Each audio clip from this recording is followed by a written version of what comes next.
So we are recording. Okay, welcome to Run Smart. Before we get started, I do want to let you know why you're here. I don't want to waste your time. So you will come to 5 classes, and at the end of the 5 classes, you will take a small little refresher, aka test. But as long as you come to class, you pay attention, you participate, you'll pass. I'm not worried about that at all. And then when you're done, you will get a nice little certificate, and this will make you stand out amongst the rest of the applicants while you're applying for an apartment or a rental property. And essentially, it will tell the prospective landlord that yes, I may have low credit or I have evictions or both, but I've taken a class and I've grown. So I hope I can teach you at least one thing while you're in Run Smart. So let's get started. We are going to talk about communication, and this goes beyond just landlord-tenant communication. You can use these techniques in your everyday life with your children, your spouse, your family members, but that's what we're going to talk about.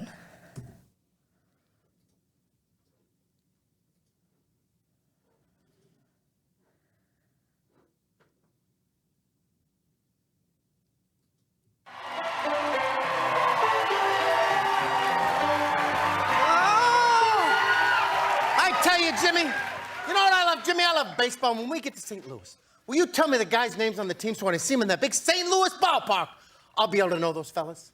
All right, but you know, strange as it may seem, they give these ball players nowadays very peculiar names. Funny names. Nicknames, pet names. Now, on the St. Louis team, we have who's on first, what's on second, I don't know's on third. That's what I'm trying to find out. I'm telling you, who's on first, what's on second, I don't know's on third. You know the fella's names? Yes. And who's playing first? Yes. I mean the fella on first base. Who? The fella played first base for St. Louis. Who? The guy on first base. Who's on first? Why are you asking me for? I'm not asking you, I'm telling you who is on first. You guys talking about me?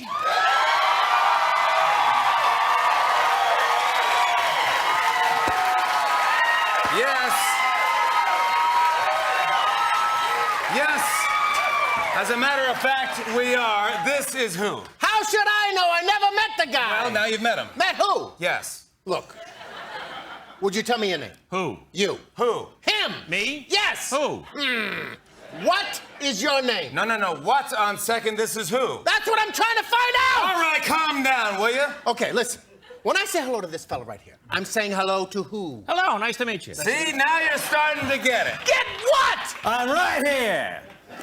And who are you? I'm who? What? Yes? Who's this fella? No, who is that fella? I am who? Who am I? How am I supposed to know? What's your name? No, what is his name? I'm not asking you what his name is. I'm asking you, who is this fella right here? That's right. But what's his name? What is my name? You don't know your name. Of course I do. Well, then tell me. What? Your name. What? What's wrong with this guy? Who? What? Yes? Oh, I think he's got a hearing problem. Who? What? Yes? Look. Can't you see I'm talking to him? Who? What? Who? What? Who? What? Who? What? Boys, settle down. Now then, I'm glad that's all cleared up. He's who and what's his name? I don't know! All right, gentlemen, I couldn't help overhearing your conversation.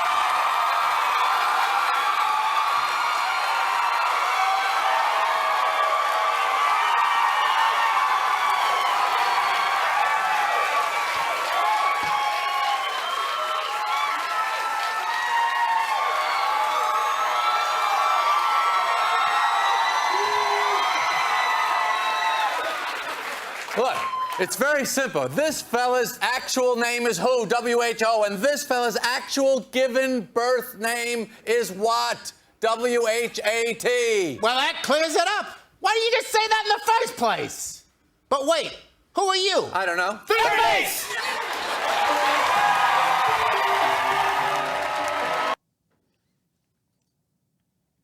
Okay, so there's a reason why we watched that video, but I'm not going to tell you quite yet. So, how many legs do you see on this elephant?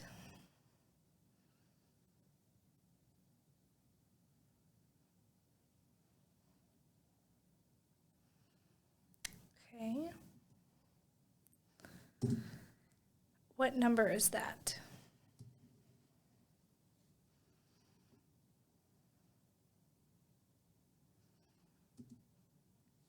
What animal do you see?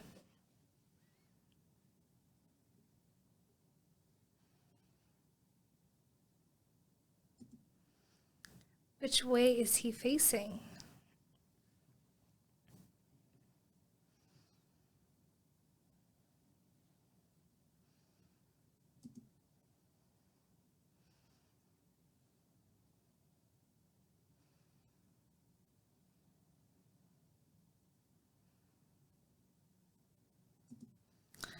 And how many sticks are there?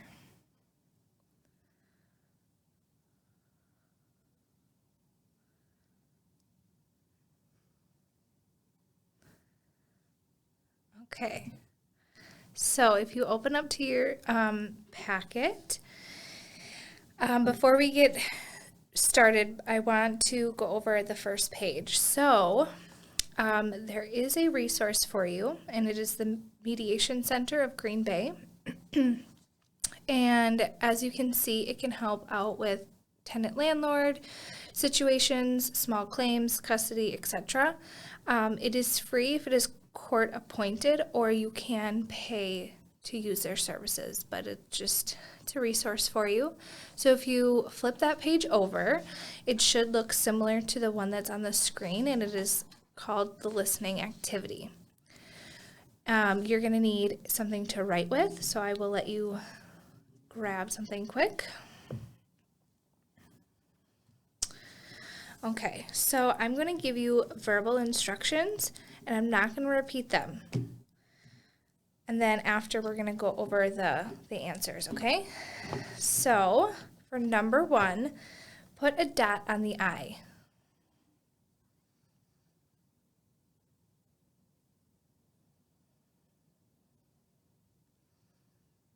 Okay, number 2, BB equals baby bull, MB equals mama bull, PB equals papa bull. Baby bull gets hurt. Who does he go to for help?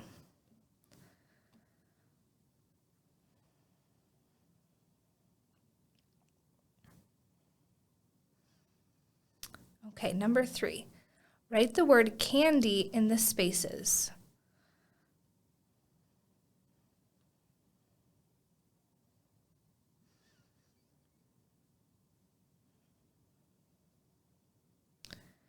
Okay, number 4. Your mother calls and asks you to bring home meat, cereal, cheese, milk, bread, apples, carrots, toilet paper, flour, and orange juice. You arrive home with meat, bread, milk, and flour. What did you forget?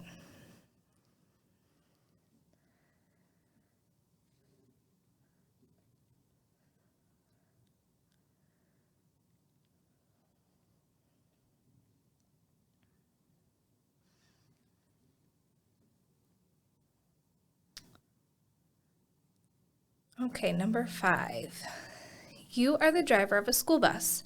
At the first stop, 13 kids get on. At the second stop, 5 get on and 2 get off. At the third stop, 2 get on and 1 gets off. At the fourth stop, 1 kid gets on. And at the fifth stop, 3 get on and 2 get off. How old is the bus driver?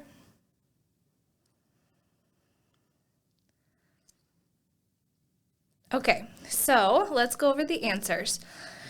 So for number 1, I said put a dot on the I, and you could either put it on the I that is already on the paper, or you could put it above like you are writing in cursive. Number 2, a bull is an intact male, so the answer is probably Papa Bull, since there's no such thing as a Mama Bull. Number 4. So, you forgot, number 3, sorry. Writing the word candy in the spaces. So some people put it next to the line versus on top of the line. Usually there's a little bit of both perspectives going on in the class, so that'd be interesting if somebody did it different than you. And number 4, what you are missing is cereal, cheese, apples, carrots, toilet paper, and orange juice. Who got that? I don't think anybody did. So sometimes we give too much information at one time and we lose a lot of important information. So it's important when you're communicating with somebody, don't use a laundry list approach because it's not going to work. The person's going to forget what you're saying and you're just going to cause a headache for yourself. And then number 5, who is the bus driver? The first sentence I said is you're the driver of the bus. So it's how old you are, which not very many people get that, and that is A-okay. But sometimes we give too much fluff when we talk and we lose what is actually important. So there's that. And so the reason why we watched the video and we looked at the photos and then we did this activity is because although you guys all saw the same thing, you heard the same thing, you all interpret it differently, and that's what happens when we communicate with people. So it's important to be as clear and concise as we can and using different techniques while we are communicating. So if you could grab out your phones and hover over the QR code for iMessages. I'm going to do it as well in real time with you, so we are looking at the same thing.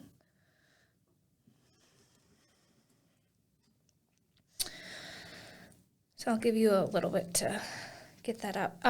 If you don't know how to use it, you have to have a smartphone, and you open up your camera app, and you're going to hover over the QR code like this, and then a link will pop up, and you're going to click on the link.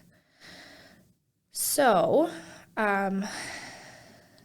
what should pop up is called Our Basic Emotions. So emotions are, okay, I first want to preface, I know you're probably thinking that you're a grown person. You're like, why are we talking about emotions right now? And I get that. However, if you are frustrated and you don't know why, or you're communicating with somebody and you're hungry and it's going to come across as angry or whatever the reason, to be able to identify that and communicate that with another person is very important. So according to this educational website, UWA, which is Arkansas, I believe, they broke down emotions into 6 different categories. So as you can see, the 6 basic emotions are sadness, happiness, fear, anger, surprise, and disgust. And if you keep going, if you keep scrolling, it goes deeper beyond those 6. We feel more than 6 emotions. However, if we are feeling fearful, it might come across as angry. Or if we are happy, it might come across as something else. So I would like you to take a moment and just read through this, and then we can discuss what you have learned from it, or if you've known about this, or what. So I'm going to let you have a moment.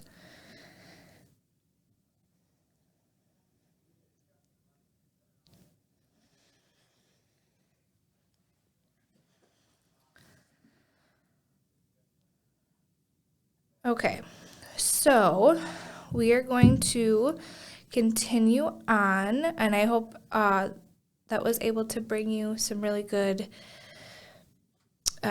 discussions in the classroom. I'm sorry I can't be there to hear that, but I'm sure there was great information. Okay, so as I was prepping this video for you guys, I came across a couple of quotes, and it just really hit me, and they really fit in what we're talking about. So let's start with this one. You cannot see your reflection in boiling water. Similarly, you cannot see truth in the state of anger. When the water is calm, clarity comes.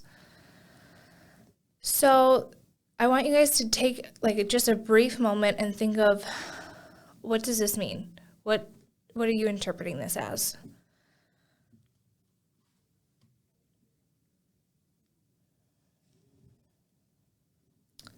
Okay, so I'm hoping that you're getting the same message as I am.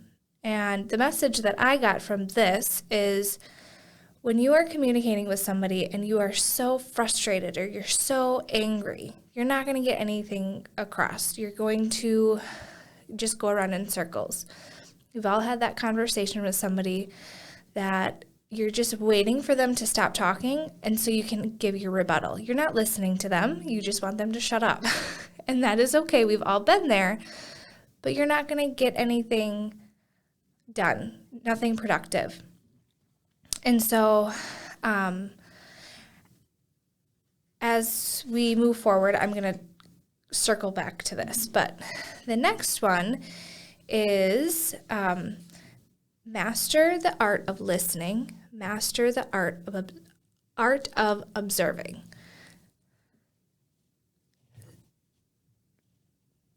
So it's important to sometimes just to take a step back and to understand and reflect and truly listen to what the other person is saying versus always having a comment or something to say. So sometimes we learn more when we're not talking and we're just soaking in what is being heard, what is going on around us. And so that is just a little bit of wisdom that maybe I can sprinkle upon you guys. Okay, so let's go to page 3 in our packet, and it is labeled iMessages. And so, does anybody know what iMessages are? This is where you would pause the video. Okay, so iMessages are not just iPhone messages. It is a way of communicating, and it's a technique. So it's the way you word your sentences when they come out. Instead of pointing the finger, which is easier said than done, you form a sentence that reflects on you and how you are feeling personally. So for example, let's say that your landlord put in the lease agreement that they are in charge of landscaping, which includes trimming the grass, making sure that the bushes are hemmed, making sure it just looks very nice. However, it's in the middle of summer and the grass has not been cleaned or cut for 3 weeks. You're getting frustrated. You want to go outside, you want to play with your kids, have friends over, have a barbecue. The grass is awfully long. So instead of calling up your landlord and saying, you said that I will have the grass cut and this is your job and you need to come over here and do this right now. Whoa, that can make the other person defensive, and we don't want that. So instead of saying that, you would essentially form a sentence and say, I acknowledge that in the lease agreement that the landscaping is your job. I'm just wondering when I can expect the grass to be cut. It is causing me some frustration, and I look forward to hearing back from you. I hope you could hear the difference in the two ways that I communicated the same message. So, on the back of that paper, so on page 4, is a template for an iMessage. And I'd like you to take time to fill out an iMessage. I'm going to give you a little scenario, and then you're going to go over it. Okay. So the first, so the scenario is is you just came home from work. It's 6 o'clock at night. You work 12 hours and you're tired. You've got the kids to feed. You have to give them a bath, get them ready for school. And you find a puddle of water coming from your sink, your kitchen sink. So what do? Well, let's hear it. I want you to fill out page 4 and then discuss it in class and go from there. Okay, so moving on from iMessages, we are going to talk about active listening and positive messages. So on page 5 in your packet, I just want to briefly go over this. And first, before we start, does anybody know what active listening is? This would be a good time to pause the video. Okay, so active listening is the way you are communicating with somebody. So when you're having a conversation and you're talking with somebody, you're giving them eye contact, you're shaking your head, you're acknowledging, you're hearing what they're saying. You are clarifying if you did not hear something correctly. For instance, you're chatting with the landlord that you're potentially going to move in, or you're chatting with the landlord and they say rent is due on the 1st of every month. So what does that mean? Does that mean you have to pay it before the 1st, or can you make that payment on the 1st? That's clarifying. You want to know more. Ask questions. Respond when they are done. That is active listening. However, active listening does not look like listening, or active listening does not look like responding to respond. So I don't know what I'm saying. You can edit it out. Okay, yeah. I have a spiel and I totally forgot what I was saying. Okay. Oh gosh. Totally pregnancy brain. I have no idea what's going on. Okay, so active listening is not listening to wait for, like, Okay. I'm going to swing back to what we mentioned in the beginning of class of how when you are in a heated argument with somebody and you're just waiting for somebody to just shut their mouth so you can respond with your rebuttal, that is not active listening. So active listening is listening to understand the other person versus listening to just respond. And I know on your paper it says respond. However, it goes beyond just saying okay. For example, we're going to use the grass cutting example again. So you call up your landlord, you use your iMessages, and what you hear is, oh my gosh, they've been in Florida for 3 weeks because their mother just passed away and they're trying to get the affairs in order. However, if you'd have called them up and you would have come at them with a laundry list of, you need to come here and fix this, this is your job, and you already, X, Y, and Z, you're not gonna hear the reason why. Or maybe they haven't cut the grass because all of the lawn care businesses, they're booked and they can't do anything, and who knows. So active listening is to understand the other person. Give them some empathy. Okay. Moving on to positive messages. So positive messages are the way you go about it. So it's essentially what we just went over is a positive way of going about communicating with somebody. So like on what your paper says, this is don't use the laundry list approach, because when we use the laundry list approach, it obviously does not work like in our activity in the beginning of class. So on your paper, it says describe the facts. Well, what does that mean? When you're talking to your landlord, let them know what needs to be fixed. How is it affecting you and your family?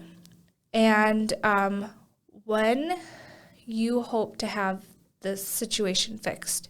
So, for example, you could say, I would really appreciate if you could have the grass fixed by Friday so I can go outside with my kids and play with them.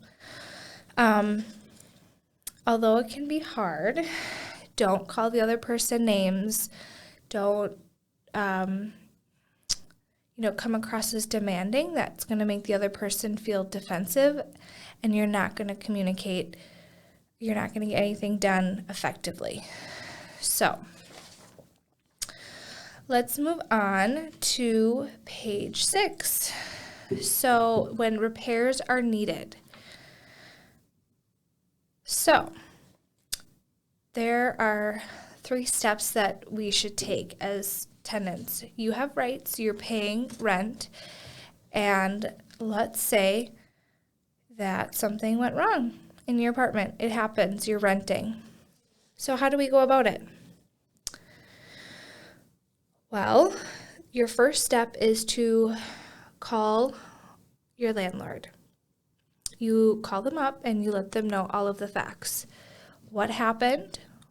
Where is this happening? If you say the sink, well, you have a kitchen sink, you have a bathroom sink, be specific. When did you notice it? Well, January 18th at 6 p.m. I came home with my kids and I noticed that the pile of water under the sink. What did you do to fix it? Well, did you grab a towel? Did you pick up the water? Did you grab a bucket, place the bucket under the sink so there's not remaining water coming from the pipes maybe and causing more damage? So letting them know all of the details. If you choose to call your landlord, I strongly suggest that you write a follow-up email. And the reason is because this is giving you a receipt, essentially, of your communication. So if, heaven forbid, that you have to go to court with your landlord, you have all of the documentation that you need, that you did your part as a tenant. So what do you write in the email? You just talk to them. Well, you summarize exactly what happened. You can say, I really enjoyed talking to you, or I appreciate you talking to me about my sink. And then you tell them exactly what happened. And then don't forget at the end to let them know what the best times that work for you to have the repair made. So let's say Wednesday from 8 to 3 and Friday 1 p.m. to 6 p.m. works best for you. Okay, so that's step 1, done. Easy peasy. Now what happens if nothing happens? You did your part, you're paying rent, you deserve a working sink, right? So step 2 would be a follow-up email. And what would you put in the follow-up email? Well, the follow-up email would be essentially rewording what you just said in the first email, but you're giving them a date and a time that you expect it to be done. I expect my sink to be done by February 3rd at 6 p.m. So then there's no room for gray area. And this is important because you're being firm, but you're not being demanding or disrespectful. Okay, let's say you did step 2. Now what happens? Well, then you let your landlord know that you will be contacting the Fair Housing Council, and I want to add on to that. Don't say you're going to make a complaint if you're not going to. It is important that if you're going to make a threat, or not a threat, but if It's important if you are going to make a claim that you're going to stick to it. So, usually that helps. If they hear that you're going to make a complaint to the Fair Housing Council, they're going to be on it. And if not, then let the Fair Housing Council take care of that problem for you. Okay, moving on to page 7. So connecting to what we just talked about with making a repair, it's page 7 is a outline for you to write an email. So you just plug in the information that would work best for you. So your name, your address, exactly what happened, your contact information, and then there you go. You just plug it right in. And if you have any questions or concerns regarding requesting a repair letter, I am here. Your case manager can always help you as well after you move out. So we're here as a resource if you need it. All right, moving on to page 8.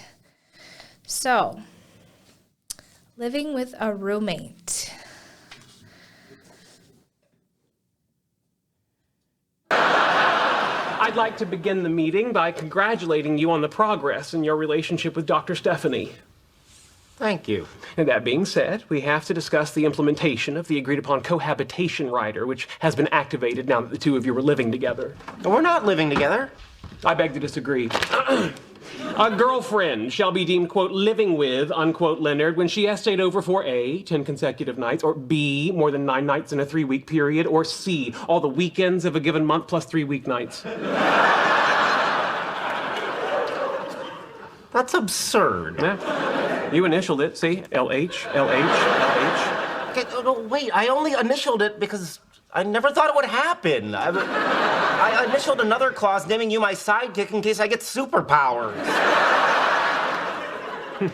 Yes, you did. Now, Yeah, she seems very nice. oh, she is. She's terrific. Yeah, and she's proving to be a valuable roommate.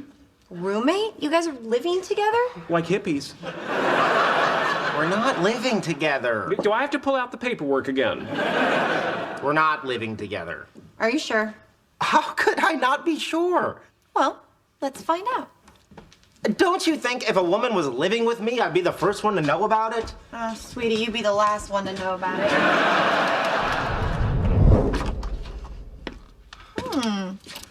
Cute dresses. I bet this looks great on you. We're not living together. Okay. Scented candles, fuzzy slippers. Ooh, floral bed sheets. We're not living together. Okay, moving on. Who are these guys at Disney World? The big dog is Goofy. And the older couple with the mouse ears, I have no idea. We're not living together. You're gonna go down swinging, huh? All right, well, we got your body lotion, your InStyle magazine, your jewelry box. We're not. Where's my bat signal? You have a bat signal? I did. It was right here. She must have. Oh my God, we're living together. Really? What was your first clue?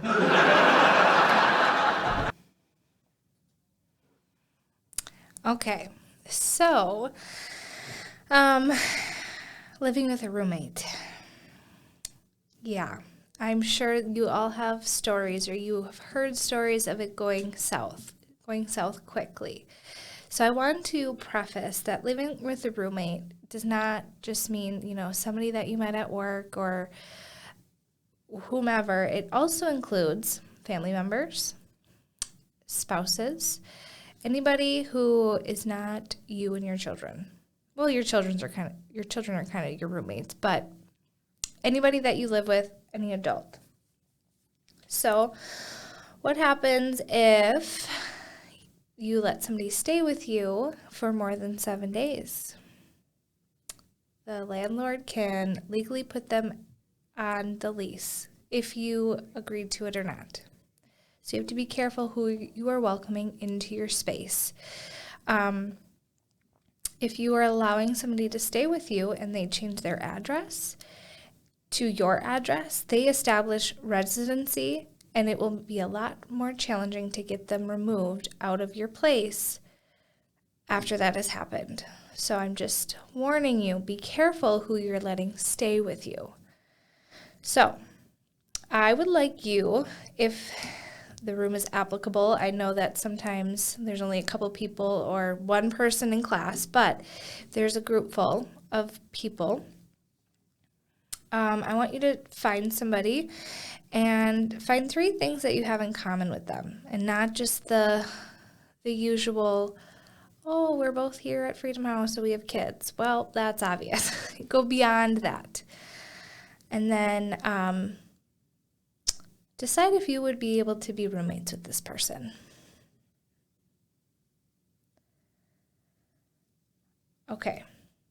So, just because you have some things in common does not mean that you are able to live with somebody. And that is A-okay. So living with somebody goes beyond, are you able to pay half the rent? You have to think about their cleaning schedule, their cleanliness. Cleaning, or clean to me is going to be different to clean to you. If you have 5 kids, your standards are going to be a little bit different than somebody who has 1 child, or how you were raised, and that's okay. Sleeping habits. So I hear a lot of, well, I work first shift, they work third, we're never going to see each other. Yes, until somebody has a day off and you're trying to sleep and they're up playing video games, they're having people over. That can cause some friction. What about having guests stay over? Are you going to allow that? Are they going to allow you to do that? What about hobbies?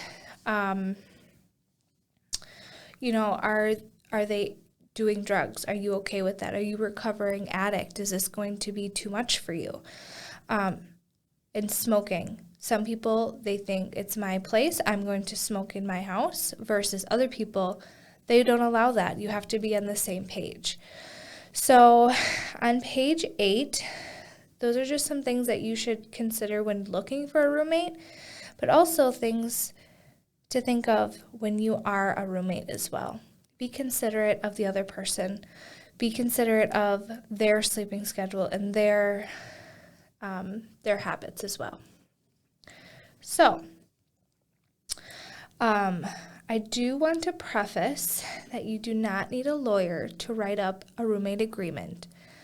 So if you Google up roommate agreement on Google, you can use any template, print it off, fill it out, have each of you have a copy signed, and that will be okay for court. It will hold up in court. And if you're feeling a little spicy, you can get it notarized so nobody can claim that you forged their signature or whatever. So, the last page in your packet is a blank roommate agreement that you could use with anybody. And so what I like about this one is that it talks about quiet hours, subletting, smoking, household duties, everything that is written down that you can use in the future. So, hopefully that you learned a little something today in class. If you have any questions, feel free to reach out to your case manager and they would be happy to help you. If not, I will see you next class. Thanks.